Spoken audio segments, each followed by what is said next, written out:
Okay, so I thought today I'd do a nice video for you in the car, why not?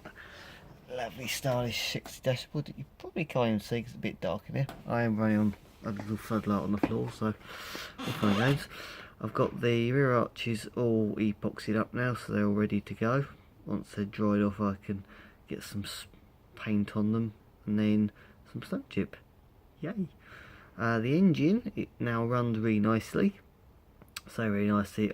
I was a bit fast, but that's because I've not got the water pump attached yet, or I haven't got the water pump running yet. So it's got water in it, but it's not being pumped around quite yet. So, but the engine's running on all four, and the carburetor's working properly now. The problem it was having was it was starting and then dying almost instantly, and I resolved it down to a fueling problem because there was always a spark at the spark plugs, no problem at all.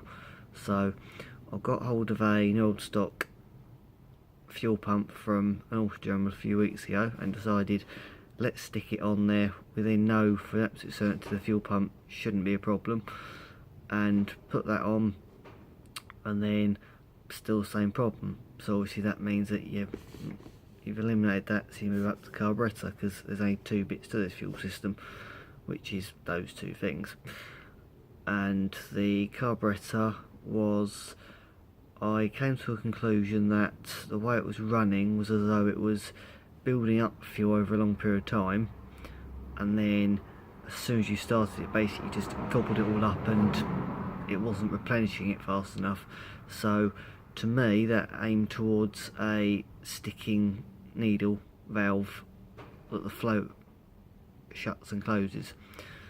So you got imagine you got a chamber about say that big, the float sits in it like so, and as the chamber fills up the float literally floats on top of the fuel and then gets to a certain point, and at the very top end of the arm, say about there's a little valve, and as the float comes up it pushes on the valve and shuts it, which then means that it stops the fuel supply coming in and filling the chamber up anymore. And when you drive in the car, this float will be doing that up and down all the time, because it basically depends on how much accelerator you use and how fast the engine's running. So it'll be doing that the whole time, and the float will be opening and shutting the valve, regulating how much fuel is in the chamber to be used. So the float itself was fine, there's nothing wrong with that, it's floating nicely. The needle valve was fine, so I took the whole lot off anyway, took it all out, give it a good clean up. The problem actually was above the needle valve, which was there's a tubular gauze filter that goes between the inlet port and the needle valve, and basically it was just completely solid gunk and horrible stuff.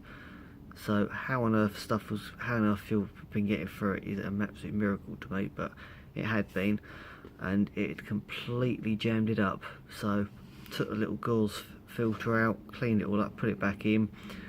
The car started first time after a few cranks to obviously fill it all back up again, and it then was running really nicely. The only problem was I then found that there's a port below the inlet port, which I didn't actually know what it did, because there was nothing showing illustration or pictures on what it did. I then discovered that it's actually an overflow for when the chamber overfills, and I then thought, well, is it the dodgy looking spring that was on the needle valve? So I took it back off, and nope, it was somehow when I'd put the float back in, for some strange reason, I do not know how on earth I'd managed it, but the float had got caught on the sidewall of the chamber and was basically stuck down halfway. So it was actually underneath the level of the petrol. I literally touched it with my finger and it unwedged and it just floated straight to where it was supposed to be. So yeah, simple little thing like that causes all that problem. But yeah, put the lid back on, screw it back down again, start it back up, absolutely perfect. No leaks of petrol airflow anymore, and running nicely on all 4 cylinders.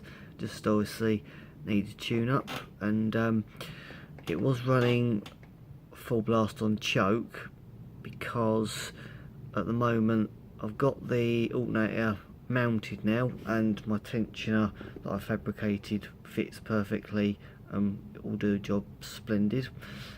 I'm just now waiting for my custom length belt.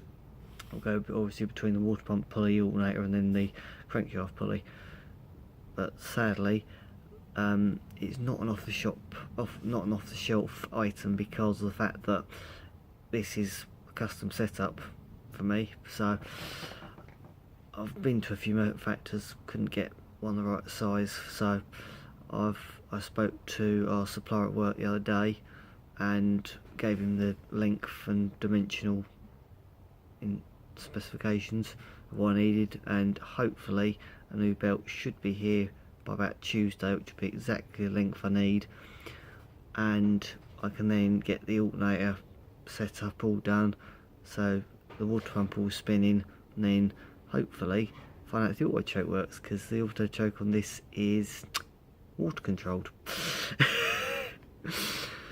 It's the first time I've ever dealt with an auto choke. I must admit, I quite like manual, but we'll see how we go on with auto, see if it grows on me, because at the end of the day it's one less thing to fiddle with. But then I do like to fiddle with things. Oh well, we'll see how we go. Alright, well, hope you've enjoyed seeing a dark version of the interior. Let's see if I can get my little light up here so you can see it a little bit better. Oh look, there we go. Look. A stylish interior. Great big steering wheel. Wooden veneer dash.